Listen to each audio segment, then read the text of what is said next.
SDM Neelam Verma अपनी सादी सी साड़ी में इलेक्ट्रॉनिक स्कूटी पर सवार तेजी से अपनी स्कूल की सहेली की शादी में जा रही थी। एकदम आम सी औरत की शक्ल में, ना कोई सरकारी गाड़ी, ना कोई सिक्योरिटी, बस एक आम लड़की की तरह स्कूटी चलाते हुए।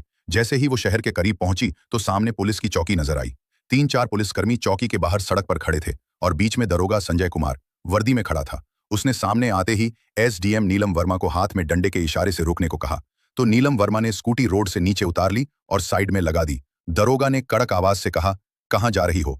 दरोगा ने सवाल किया। नीलम वर्मा ने कहा, सहेली की शादी है, वहीं जा रही हूं। नीलम वर्मा ने बड़े आहिस्ता से जवाब दिया। दरोगा संजय कुमार ने ऊपर से नीचे तक नजर मारी। नीलम वर्मा 27 साल की एक खूबसूरत औरत थी और फिर मुस्कुराते हुए बोला, अच्छा जी, सहेली की शादी में दावत खाने जा रही हूं, लेकिन हेलमेट तुम्हारी चाची पहनेगी? क्यों नहीं पहना? और ये स्कूटी भी बहुत तेज चला रही थी। चलो, अब चालान भुगतना पड़ेगा। दरोगा संजय कुमार ने चालान पैड निकालते हुए कहा। नीलम को अंदाजा हो गया था इसकी नीयत खराब हो गई है और ये एक बहाना है। वो बोली, सर मैंने कोई नियम नहीं तोड़ा है। ओ मैडम जी, हमें कानून सिखाने की कोशिश ना करो। उसने दूसरी तरफ खड़े एक सिपाही को देखा और फिर नीलम की ओर देखते हुए फुसफुसाया, बिना खुराक के नहीं मानेगी, इसको तरीका सिखाना ही पड़ेगा। अचानक दरोगा ने जोरदार थप्पड़ नीलम के गाल पर जड़ दिया। बहुत सवाल जवाब कर रही है, जब पुलिस कुछ कहे तो चुपचाप मान लेना चाहिए। नीलम का सिर एक पल के लिए चकरा गया, लेकिन उसने खुद को संभाल लिया। उसकी आंखों में गुस्सा साफ छलक रहा था। चौकी इंचार्ज दरोगा ठहाका मारकर हंसा और अपने साथियों से बोला, लगता है अभी भी अकड़ बाकी है। अरे तेरे जैसी पता नहीं कितनी को सही कर चुका हूं, लगता है अच्छे से सिखाना पड़ेगा। एक सिपाही आगे बढ़ा और बोला, सर इसे थाने ले चलो, वहां आराम से इसकी सेवा पानी करेंगे। दरोगा सिर हिलाकर बोला, हाँ, इसे थाने ले चलते हैं, तब समझ में आएगा कि पुलिस से कैसे बात की जाती है। सिपाही ने नीलम को बाजू से पकड़ा और झटका देकर खींचा और कहा, चल गाड़ी में बैठ। नीलम ने झटक कर अपना हाथ छुड़ाया और गुस्से से बोली, हाथ लगाने की कोशिश मत करना, वरना अंजाम अच्छा नहीं होगा। दरोगा का पारा चढ़ गया। उसने अपने एक सिपाही से कहा, इसका घमंड तो देखो। एक सिपाही ने आगे बढ़कर नीलम वर्मा के बाल खींचे और जबरदस्ती घसीटने की कोशिश की। नीलम दर्द से करा उठी, लेकिन अभी तक अपने बारे में कुछ नहीं बताया। वो देखना चाहती थी कि ये लोग कितने और कहां तक गिर सकते हैं। तभी एक पुलिस वाले ने गुस्से में उसकी स्कूटी में डंडा मारा और बड़बड़ाया, बड़ी शरीफ बनती है, अब तेरा खिलौना बनाकर खेलेंगे। नीलम वर्मा अच्छी तरह समझ चुकी थी कि अब उसके साथ क्या होने वाला है और ये लोग कितने नीचे गिर सकते हैं। दरोगा की आंखों में गुस्सा था। उसने जोर से चिल्लाकर कहा, बहुत देखी है, तेरे जैसी अकड़ वाली पुलिस से भिड़ेगी, आज मजा चखाता हूं। चलो, ले चलो, इसे थाने में वहीं समझाएंगे एसडीएम। नीलम वर्मा अब भी चुप ही थी। उन्होंने अपनी पहचान बताने का कोई इरादा नहीं किया। देखना चाहती थी कि यह लोग प्रशासन को कितना बदनाम कर सकते हैं, कितनी हद तक यह लोग अत्याचार कर सकते हैं। दरोगा संजय कुमार अब झुझला चुका था। उसके सामने एक ऐसी औरत खड़ी थी जिसके नरम मुलायम खूबसूरत गाल पर तमाचे पड़े थे, जिसके बालों को खींचा गया था, जिसे जबरदस्ती बाजू से पकड़कर सड़क पर घसीटा गया था। लेकिन वह अब भी किसी बुत की तरह बिल्कुल खामोश खड़ी थी। ना कोई चीख, ना कोई आंख। दरोगा संजय कुमार ने गुस्से से आंखें तड़ते हुए अपने सिपाहियों की तरफ देखा और गुर्रा कर बोला, ले चलो, इसे थाने में वहीं बैठकर सोचेंगे कि इस सिर छड़ी औरत का क्या इलाज करना है। फिर क्या था, दो सिपाही आगे बढ़े और नीलम वर्मा के दोनों हाथों को कसकर पकड़ा और धक्के देते हुए उसे घसीटते हुए जीप की ओर ले जाने लगे। तभी पहली बार नीलम वर्मा की आवाज गूंजी। उसने झटके से कहा, छोड़ो मुझे। लेकिन उस चीख में डर नहीं था, बल्कि एक ऐसा गुस्सा था जो अंदर तक खौल रहा था। दरोगा ठहाका मारकर हंसा और बोला, ओह, अब जुबान भी चलने लगी है। चलो थाने में और देखेंगे कि वहां कितनी लंबी जुबान चलती है। तेरी थाने में घुसते ही दरोगा अपनी पूरी ताकत से चिल्लाया, ओए कहां गए, चाय पानी लगाओ, जल्दी एक स्पेशल माल आया है। आज नीलम वर्मा अब भी बिना बोले थाने की दीवारों को देख रही थी। वो देख रही थी कि कैसे यह लोग उन बेगुनाहों के साथ पेश आते हैं जो कभी आवाज नहीं उठा पाते। तभी एक सिपाही दरोगा संजय कुमार की तरफ झुककर फुसफुसाया, क्या केस है साहब? सिपाही ने पूछा तो दरोगा संजय कुमार ने हंसते हुए कहा, अरे कुछ नहीं रे, कोई चोरी या कोई जेब कटी, जो मन करे लगा देना, बस अंदर डालकर इसका गुरूर तोड़ना है और ज्यादा सवाल नहीं पूछने। नीलम वर्मा तो सब कुछ सुन रही थी, लेकिन उसकी आंखें अब भी कुछ कहने से बच रही थीं, जैसे वह चाह रही हो कि पुलिस वालों की गिरावट की यह कहानी खुद उनके मुंह से बाहर निकले। तभी दरोगा कुर्सी पर बैठ गया, हाथ में कलम लिया और टेबल पर उसे घुमाने लगा। फिर आंखें नीलम पर गड़ाकर बोला, नाम बता अपना, कहाँ रहती है, किसके घर की है? नीलम चुप रही। दरोगा ने फिर सवाल दोहराया, सुना नहीं नाम क्या है तेरा? लेकिन नीलम की खामोशी अब भी वैसी ही थी जैसे कोई पत्थर की दीवार हो। तभी दरोगा ने टेबल पर इतनी जोर से हाथ पटका कि आवाज पूरे थाने में गूंज गई और गुस्से से चिल्लाया, सुनाई नहीं देता, तुझे नाम बता जल्दी। नीलम ने बिना चेहरा बदले जवाब दिया, जी नेहा कपूर।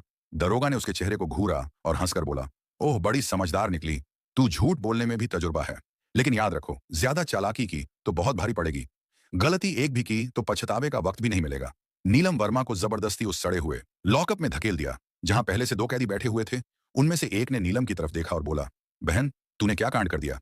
नीलम ने हल्की सी मुस्कान दी और कुछ नहीं कहा। अब वह बस देख रही थी कि यह पूरा तंत्र कितना सड़ चुका है। अगर एक एसपी को ऐसे बिना वजह अंदर ठूंस सकते हैं, तो फिर आम लोगों की हालत का अंदाजा लगाना मुश्किल नहीं। नीलम अब उस कोठरी के कोने में बैठी थी, सब देख रही थी, सुन रही थी और हर हरकत को समझ रही थी। दरोगा संजय कुमार ने एक झूठी रिपोर्ट बनवाई और बोला, इस पर चोरी और ब्लैकमेलिंग का केस ठोक दो। फाइल मेज पर मारी और कहा, चलो जल्दी। एक सिपाही ने पूछा, पर सर, बिना सबूत के? दरोगा हंस पड़ा, बोला, इस थाने में सबूत मंगाए नहीं, सबूत बनाए जाते हैं। कुछ देर बाद एक सिपाही आया और नीलम के कंधे पर जोर से हाथ मारा, लेकिन उसके चेहरे पर डर का नामो निशान नहीं था। दरोगा ने हाथ उठाया ही था कि तभी दरवाजे पर एक सख्त आवाज आई, रुक जाओ। सबने मुड़कर देखा तो दरवाजे पर एसएचओ सुरेंद्र सिंह खड़ा था, जिसकी छवि बाकी से थोड़ी अलग मानी जाती थी। उसने अंदर नजर डाली। औरत की हालत देख उसके माथे पर लकीरें खींच गईं। पूछा, यह सब क्या हो रहा है? संजय कुमार मुस्कुराया, कुछ नहीं सर, एक सड़क छाप औरत हद से ज्यादा दिमाग दिखा रही थी, सबक सिखा रहे हैं। सुरेंद्र ने नीलम को गौर से देखा। उसके हाव भाव किसी आम औरत जैसे नहीं लग रहे थे। पूछा, इसका जुर्म क्या है? संजय घबरा गया, बोला, सर, चेकिंग में बदतमीजी की थी। सुरेंद्र को कुछ गड़बड़ लगी। उसने नीलम से पूछा, तुम्हारा नाम क्या है? नीलम चुप रही। संजय हंसकर बोला, सर, यह तो अपना नाम भी नहीं बता रही। सुरेंद्र अब पूरी तरह से चौकन्ना हो गया था। उसने सिपाही को हुक्म दिया, इसे अकेली कोठरी में डालो। संजय हैरान रह गया, लेकिन सर, सुरेंद्र ने सख्ती से कहा, मैं खुद रहूंगा इसके पास। उसके आदेश पर नीलम को एक दूसरी कोठरी में बंद किया गया, जो पहले से भी ज्यादा बदबूदार और अंधेरी थी। नीलम ने चारों तरफ नजर दौड़ाई। एक कोने में टूटा हुआ टेबल पड़ा था और पास में एक जंग लगा लोहे का रोड पड़ा था। अब वह इस गंदे सिस्टम का असली चेहरा और करीब से देख रही थी। हर पल उसकी आंखें यह समझ रही थीं कि कानून बस फाइलों तक सीमित रह गया है। तभी एक सिपाही दौड़ता हुआ आया और बोला, सर, बाहर एक बड़ी गाड़ी खड़ी है। संजय कुमार डर कर चौंक गया। पूछा, गाड़ी कौन सी है? सिपाही घबराते हुए बोला, सर, गाड़ी सरकारी है। वो जल्दी जल्दी बाहर गया और जैसे ही गाड़ी के अंदर झांका, उसकी आंखें फटी की फटी रह गईं।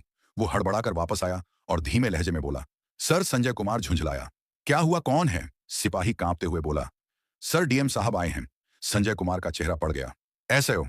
सुरेंद्र सिंह भी चौकन्ना हो गया, क्योंकि अब मामला सीधे ऊपर पहुंच चुका था। डीएम साहब ने थाने में कदम रखा और उनकी आंखों में गुस्सा साफ दिख रहा था। उन्होंने संजय कुमार की तरफ देखा और कड़क आवाज में पूछा, दरोगा संजय कुमार, यहां क्या तमाशा चल रहा है? संजय घबराया हुआ बोला, कुछ भी नहीं सर, बस एक छोटा सा केस है। डीएम साहब ने टेबल से फाइल उठाई और ध्यान से पढ़ी। उनके माथे पर बल पड़ गए। फिर उन्होंने कोठरी में झांका और बोले, ये कौन है सर? इस औरत पर 420 और ठगी का केस है। डीएम साहब ने पूछा, सबूत है तुम्हारे पास? उन्होंने फिर पूछा, क्या कुछ सबूत है तुम्हारे पास? संजय अब पूरी तरह फंस चुका था। डीएम साहब ने औरत से सीधा सवाल किया, क्या नाम है तुम्हारा? और पहली बार नीलम वर्मा ने हल्की सी मुस्कान दी और बोली, एसडीएम नीलम वर्मा। पूरे थाने में सन्नाटा छा गया। सबके चेहरे उतर गए। संजय कुमार के तो हाथ पैर कांपने लगे। बाकी सारे सिपाही चौंक कर खड़े हो गए। संजय के पैरों के नीचे से जमीन खिसक गई। वो अफसर जिसे वो ठग समझ रहा था, वही अफसर निकली जो पूरे जिले का कानून चला रही थी। असल में वह कोई मामूली औरत नहीं थी, बल्कि वही औरत खुद एसडीएम नीलम वर्मा निकली, जिसको सड़क पर घसीटा गया, बाल पकड़कर खींचा गया, थप्पड़ मारे गए। जैसे ही यह बात सबके सामने आई, पूरे थाने में खलबली मच गई। सब सिपाही तो सन्न रह गए। डीएम साहब ने अपनी तीखी नजर दरोगा संजय कुमार पर डाली और गुस्से में बोले, संजय कुमार, तेरी इतनी हिम्मत कैसे हो गई कि तू एक सीनियर अफसर पर झूठा इल्जाम थोपने लगा? संजय कुछ बोलने की कोशिश कर ही रहा था कि वहीं खड़े एसओ सुरेंद्र सिंह जोर से बोले, सर, मैंने तो पहले ही कहा था कुछ गड़बड़ है। अब तो संजय बिल्कुल अकेला पड़ गया था। तभी नीलम वर्मा ने अपनी शांत लेकिन सख्त आवाज में पहली बार सीधा फैसला सुना दिया और बोली, संजय कुमार, तू अब नौकरी से गया, तेरी सस्पेंशन पक्की है और तेरे खिलाफ अब मुकदमा भी चलेगा। यह सुनते ही संजय की तो जैसे सांसें अटक गई। बाकी पुलिस वालों ने उसे मुंह फेर लिया। सुरेंद्र सिंह ने उसी वक्त आवाज लगाई, हवलदार साहब, इसको पकड़ो और लॉकअप में डाल दो। लेकिन तभी संजय कुमार ने जेब से एक मोड़ा हुआ कागज निकाला और हंसते हुए बोला, रुको मैडम, ये देख लो, पहले फिर जो करना हो कर लेना। और वो कागज उसने दिखाया। डीएम और नीलम वर्मा दोनों ने फौरन उसकी तरफ देखा। संजय बोला, ये रहा मेरा ट्रांसफर का ऑर्डर। 3 दिन पहले ही मेरा तबादला हो चुका है। अब आप चाहे जितनी भी नाराज हो जाओ, मुझे नौकरी से नहीं निकाल सकती। पूरा थाना फिर से सन्न पड़ गया। नीलम ने वह कागज हाथ में लेकर पढ़ा। डीएम ने आंख तरेरी और एसओ सुरेंद्र सिंह से कहा, जाओ और पता करो कि यह कागज असली है या बस दिखावे का। सुरेंद्र ने कंप्यूटर में रिकॉर्ड देखा और सिर उठाकर बोला, सर, यह तो असली है, लेकिन इसने अभी तक नया दरोगा को चार्ज नहीं सौंपा। यानी अभी तक यही यहां का असली दरोगा बना बैठा है और सारी बदमाशी इसी के द्वार में की गई है। अब तो कोई भी इसे नहीं बचा सकता। नीलम वर्मा उसकी आंखों में आंखें डालकर बोली, अब तेरा नया ठिकाना वहीं होगा जहां तू औरों को डालता था। सिपाहियों, इसे पकड़ो और ले जाओ। अंदर डीएम ने भी सिर हिलाकर इशारा कर दिया। जैसे ही 2 सिपाही उसे पकड़ने बढ़े, संजय ने फिर चाल चली और बोला, रुकिए मैडम, मैं अकेला नहीं हूं। क्या आपको लगता है कि पूरी गलती मेरी ही है? फिर उसने थाने के और पुलिस वालों की तरफ इशारा करके कहा, यह सब मेरे साथ हैं। ऊपर तक सारे जुड़े हुए हैं। कुछ पुलिस वालों के चेहरे का रंग उड़ गया। एसएचओ सुरेंद्र सिंह ने माहौल भांपते ही एक एक को घूरना शुरू कर दिया। नीलम वर्मा ने डीएम की तरफ देखा और बोली, अब यह पूरा थाना ही साफ करना पड़ेगा, कोई बचा नहीं रहेगा। डीएम ने भी कहा, जो हुक्म मैम, अब एक एक का हिसाब लिया जाएगा। और जैसे ही जुबान से यह बात निकली, थाने में जैसे बिजली गिर गई हो। थाने के बाहर कुछ पत्रकार चुपचाप थाने के बाहर खड़े थे, जिनको पहले से शक था कि थाने में कोई बड़ी खिचड़ी पक रही है। जैसे ही उन्हें यह खबर लगी कि पूरा थाना लाइन हाजिर कर दिया गया है, वैसे ही उन्होंने अपने मोबाइल से खबरें इधर उधर पहुंचानी शुरू कर दी। अब यह मामला दबने वाला नहीं था। तभी एक लंबी काली शीशों वाली चमचमाती गाड़ी थाने के सामने आकर रुकी। दरवाजा खुला और खुद एसएसपी साहब बाहर निकले। चारों तरफ देखा तो सबका चेहरा उतरा हुआ। थाने के सारे अफसर एक तरफ दुबके खड़े थे और एसएसपी साहब बोले, ये कब से तमाशा चल रहा है यहां? लेकिन डीएम और थाना इंचार्ज साहब बिल्कुल शांत खड़े थे। एसडीएम नीलम वर्मा ने सीधा एसएसपी की आंखों में आंखें डालकर कहा, आपको क्या लगता है आप बच जाओगे? सुरेंद्र सिंह ने झट से फाइल निकाली और नीलम वर्मा को पकड़ाई, जो फाइल सीधे एसएसपी साहब के सारे काले धंधों की पोल खोल रही थी। नीलम वर्मा ने वो फाइल एसएसपी साहब की तरफ बढ़ाई और बोली, लो देखो, इसमें तुम्हारे सारे करतूत भरे पड़े हैं। एसएसपी साहब के माथे से पसीना टपकने लगा। डीएम साहब ने बिना देर किए ऊंची आवाज में हुक्म दिया, पकड़ो इसे और अभी के अभी गिरफ्तार करो। पूरा थाना हैरान रह गया। इतने बड़े अफसर को किसी ने पहली बार यूं खुलेआम ललकारा था। जैसे ही एसएसपी की गिरफ्तारी हुई, पूरे जिले में तूफान समझ गया। मामला अब ऊपर ढाका तक पहुंच गया था। सीएम तक बात पहुंची और वहीं से सीधा हुक्म आया, जिले में जितने भी अफसरों ने मिलकर गड़बड़ी की है, उन सबको पकड़कर अंदर डालो।